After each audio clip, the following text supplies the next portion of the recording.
Assalaamu calaykum. Ku soo dhowaada kanaalka Daruuraha. Shir ay isugu yimaadeen qowmiyadda Oromada ayaa ka dhacay hoteelka Primo Palace ee magaalada Muqdisho. Waxaana shirkaasi ka soo qayb galay rag, dumar iyo dhalinyaro ka soo jeeda qowmiyadda Oromada. Shirkan ayaa dadka ka soo jeeda qowmiyadda Oromada oo ah qowmiyadda ugu tirada badan waddanka Itoobiya waxa ay kaga hadleen arrimo quseeya oo ay ugu horreyso sidii ay u heli lahaayeen xuquuqda ay ku leeyihiin Soomaaliya. Dad badan ayaa durbadiiba waxay isweydiinayaan waa maxay xuquuqdan ay Oromadu ka raadinayso ama ku sheeganayso inay kaga maqan tahay Soomaaliya oo ay ugu horreyso matalaad siyaasadeed. Waxa kale oo ay Soomaalidu isweydiinayaan maxay ahaayeen Oromadan sida bareerka ah u doonaya qaybtii ay ku lahaayeen awood qaybsiga dalka. Ma iyagoo Soomaali ah ayay cadkooda doonayaan mise iyagoo Oromo ah? Haddii aan wax yar dib ugu laabano taariikhda Oromada ku nool deegaanada iyo gobollada kala duwan ee Soomaaliya iyo xilligii ugu horreeyay ee ay dalka yimaadeen, waxaa sida taariikhda ku xusan ay soo bilaabatay wixii ka dambeeyay dagaalkii 1977 dhex maray Soomaaliya iyo Itoobiya. Waxaana badankoodu ay ahaayeen maxaabiis dagaalkaasi lagu soo qabtay, iyadoo sidoo kalena ay jireen qaar u soo hijrooday dalka. Sida uu ii sharaxay aqoonyahan Aadan Cabdullaahi Dhakabuur, waxaana uu xusay in Oromadaasi la dejiyey deegaanada dhulbeereedyada leh si ay uga shaqeeyaan beeraha ama ay u qabtaan shaqooyinka hoose. Markii ay dowladdii Soomaaliya burburtay, waxaa Oromadu ay bilaabeen inay kala sheegtaan qaar ka mid ah qabaa'ilada Soomaaliyeed si ay naftooda u badbaadsadaan. Qaar badan ayaa la dilay, intii hartayna waxa ay dhex galeen bulshada iyagoo teel ah oo minority ah ama laga tiro badan yahay. Waxaana qaarkood ay isguursadeen Soomaalida. Carruurtii ay Oromadu ku dhaleen Soomaaliya waxa ay ku faanayaan inay yihiin Soomaali, waxaana ay xuseen inay raadsanayaan xuquuqda ay ku leeyihiin dalka. Nolol ahaan waa dad iska ganacsada oo bulshadoodana dhinac uga jira qaabkay doonaan dalka ku joogaane. Sidoo kale sanadihii dambe oo idil waxaa jiray qulqul xooggan oo ay Oromo lugeynaysa oo xaasaskoodii iyo carruurtoodii wata ay ku soo galeen deegaanada Puntland iyo Somaliland. Qaar badan ayaa meherado ganacsi ka furtay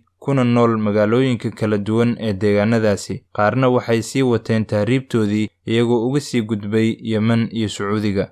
Haddii aan soo qaadanno magaalooyinka waaweyn ee Hargeysa iyo Boosaaso, Oromada ku nool waa kuwo aad u tiro badan oo shaqooyin kala duwanna qabta. Hadday ahaan lahayd xamaaliga, reeslayaasha ama timajarayaasha, goobaha cabitaanada iyo shaaha iyo ganacsiyo kale. Xitaa deegaanadaasi dadka ku nool waxay tiro dhowr jeer ah ka cabanayeen in Oromadu shaqooyinkii hoose oo dhan ay kala wareegeen muwaadiniintii deegaankaasi deganeed. Oromadu waa qowmiyadda ugu badan waddanka Itoobiya, waxaana tiro ahaan lagu qiyaasaa ku dhowaad 40 milyan. Waxay leeyihiin luqadooda u gaarka ah ee Afaan Oromo oo ka duwan af Amxaariga Itoobiya hadday ahaan lahayd xagga qoraalka iyo hadalkaba. Waa dad badidoodu haysta diinta Islaamka oo derisna la ah deegaanada Soomaalida ee dhanka xuduudda Itoobiya.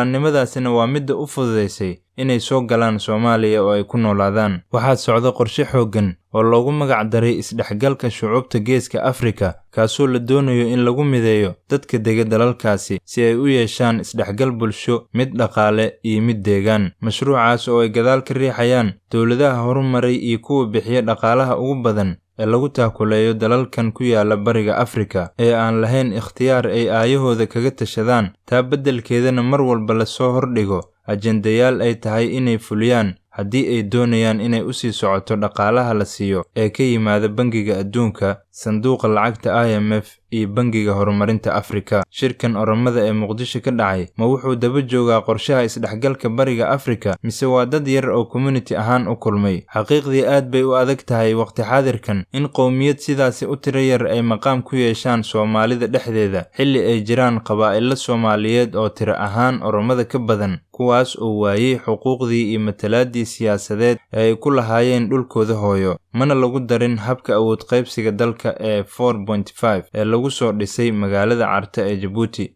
Dhanka kale, qabaa'ilo badan oo Soomaaliyeed ayaa waxa ay dhibaatooyin iyo midabtakoor ka tabanayaan qabiilada kale ee dalka dega, kuwaas oo sheegtay inay yihiin landheerayaal.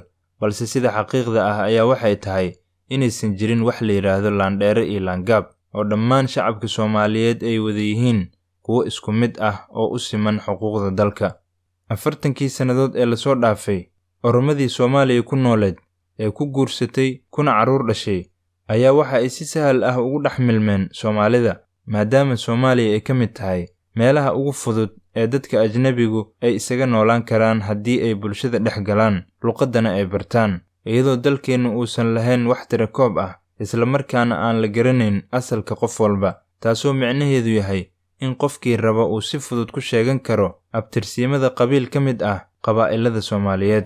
Oromaan hay magacayaga koobaad. Wixii ka dambeeyay markii ay Soomaaliya xorriyadda qaadatay, waxaa baarlamaankii ugu horreeyay ee dalka ku jiray xildhibaano ka soo jeeday qowmiyadaha laga tirada badan yahay ee dalka ku sugnaa, sida Talyaani, Carab, Bakistaaniyiin iyo Hindi. Sidoo kale dowladdii kacaanka ayaa waxaa baarlamaanka xubno ku lahaa dad ka soo jeeda Yemen, halka sidoo kale ay jireen dad asalkoodu Carab ahaa oo hayay jagooyinka sarsare ee ciidanka.